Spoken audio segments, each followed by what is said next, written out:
আপনারা প্যারাডক্সিক্যাল সাজিদ নামে একটা বই পড়বেন। আরিফ আজাদ ভাই লিখেছেন, বিশ্ববিদ্যালয়ের ছাত্র, অত্যন্ত মেধাবী একজন মানুষ। তিনি অন্ধকারে থেকে, অন্ধকার মানে খুব বেশি আমাদের মতো সামনে আসে না, আড়ালে থেকে অনেক ভালো ভালো কাজ তিনি জেনারেল অঙ্গনে করে যাচ্ছেন। আলহামদুলিল্লাহ, এই ভাইটার জন্য প্রাণ ভরে দোয়া করি, আরো বেশি বেশি করে খেদমত করার তৌফিক যেন আল্লাহ দান করেন, বলেন আমিন। এই প্যারাডক্সিক্যাল সাজিদ বইয়ের মধ্যে আমি পড়েছি, এই যে আমরা মুসলিমরা ভালো কাজ করার পরে আমরা আল্লাহর প্রশংসা করি কেন, মন্দ কাজে মানুষ আল্লাহর প্রশংসা কেন করে না, মন্দ কাজের ভাগ কেন আল্লাহ তাআলা নেন না, এই ব্যাপারে সুন্দর একটা কাল্পনিক গল্প তিনি বানিয়েছেন। বিশ্ববিদ্যালয়ের এক শিক্ষক ক্লাসে ঢুকলো, ক্লাসে ঢুকে হাঁচি দিল। কি দিল ভাই?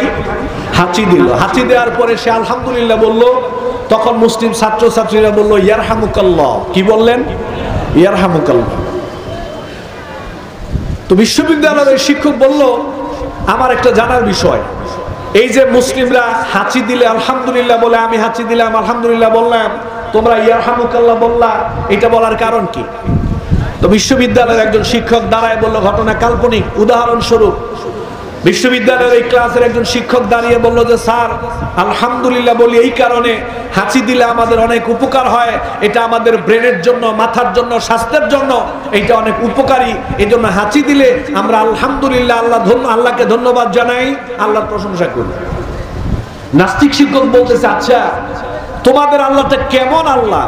তিনি শুধু ভালোটার ভাগই নেন, মন্দটার ভাগ তিনি নেন না কেন? নাস্তিক শিক্ষক বলতেছে, মন্দের ভাগ তিনি নেন না কেন? ওই ছাত্র বলছে, স্যার মন্দের ভাগ আল্লাহ তাআলা নেন না, আল্লাহ শুধুমাত্র ভালোটার ভাগ, ভালোটার ক্রেডিটটা আমরা আল্লাহ তাআলাকে দেই। তো নাস্তিক বলতেছে, ব্যাপারটা কেমন হয়ে গেল না, একপেশি হয়ে গেল না, শুধু ভালোটার ভাগ নেয়, মন্দটার ভাগ নেয় না, এটা কেমন আল্লাহ? নাউজুবিল্লাহ। কর আমার দিকে তাকান সবাই। এই মুসলিম বুদ্ধিমান ছাত্র দাঁড়িয়ে বলল, স্যার যদি কিছু মনে না নেন তাহলে একটা কথা বলি।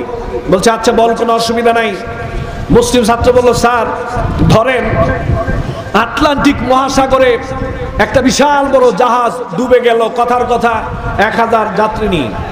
এটা ডুবে যাওয়ার পরে পৃথিবীতে এমন কোন যন্ত্র নাই তাদেরকে সেখান থেকে উদ্ধার করতে পারে, এমন কোন যন্ত্র পৃথিবীতে নাই। পুরো পৃথিবীতে তল্লাশি করে এদেরকে উদ্ধার করার মতো কোনো যন্ত্র পাওয়া গেল না। স্যার হঠাৎ করে আপনার ব্রেনে কিভাবে উদ্ধার করা যায় এরকম একটা প্ল্যান পরিকল্পনা মাথার মধ্যে আসলো, আপনি সেই অনুযায়ী একটা যন্ত্র বানাইলেন। আপনার বানানো যন্ত্র দিয়ে আমি আটলান্টিক মহাসাগরের নিচে চলে গেলাম। আপনার বানানো যন্ত্র দিয়ে, আপনার বানানো যন্ত্র নিয়ে আমি আটলান্টিক মহাসাগরের নিচে চলে গেলাম।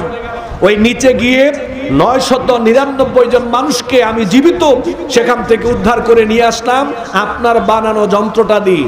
ছাত্র বলতেছে, স্যার আমি কি কাজটা ভালো করি নাই? শিক্ষক বলল, বেটা খুব ভালো একটা কাজ করেছিস, অত্যন্ত ভালো একটা কাজ হয়েছে। তো ছাত্র বলল, স্যার এই ভালো কাজের ক্রেডিটটা প্রথমে কে নিবে, ধন্যবাদ পাওয়ার যোগ্য কে? বিশ্ববিদ্যালয়ের শিক্ষক বলল, সর্বপ্রথম ধন্যবাদটা আমাকে দিতে হবে। স্যার সর্বপ্রথম ধন্যবাদ আপনাকে দেব কেন? আমি তো কষ্ট করে জীবনের উপর রিস্ক নিয়ে এদেরকে গিয়ে সেখান থেকে উদ্ধার করলাম, কষ্ট তো আমি করছি, ধন্যবাদ তো সর্বপ্রথম আমি পাবো। শিক্ষক বলছে, বেটা যন্ত্র তো আমি বানাইছি, আমি যদি যন্ত্র না বানাইতাম তুমি কি নিয়ে সেখানে যাইতা? এই জন্য সর্বপ্রথম ধন্যবাদ আমি পাবো, এই ক্রেডিটটা প্রথমে আমাকে দিতে হবে, তারপরে তোমার ক্রেডিট, তারপরে তোমাকে ধন্যবাদ। তো ছাত্র বলল, স্যার ঠিক আছে, কথা এখনো শেষ হয় নাই। তো কি কথা? কয় স্যার আমি আবার গিয়েছি আটলান্টিক মহাসাগরের তলদেশে, আমি আবার গেলাম, গিয়ে দেখি যে আর একজন ব্যক্তি বাকি আছে। ওর কাছে গিয়ে দেখলাম আমার জীবনের সবচাইতে বড় শত্রু। চিন্তা করলাম সুযোগ আজকে পাইছি, ওরে বাঁচাবো তো দূরের কথা, প্রতিশোধ নেব। স্যার আপনার বানানো যন্ত্র দিয়ে শুরু করলাম, আচ্ছা তাহলে মার, এমন মার দিলাম ওরে মেরে মাটিতে পুঁতে রেখে এসেছি। স্যার কাজটা কি ভালো করি নাই? স্যার বললো, একটা মানুষ হত্যা করা, মানুষকে মারা, এটাকে ভালো কাজ করা নাকি? এক অত্যন্ত জঘন্য মহাপাপ তুই করেছিস।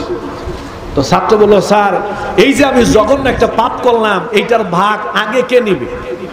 প্রশ্ন করছে। কয় এইটার ভাগ, এইটার দোষ সম্পূর্ণ তো।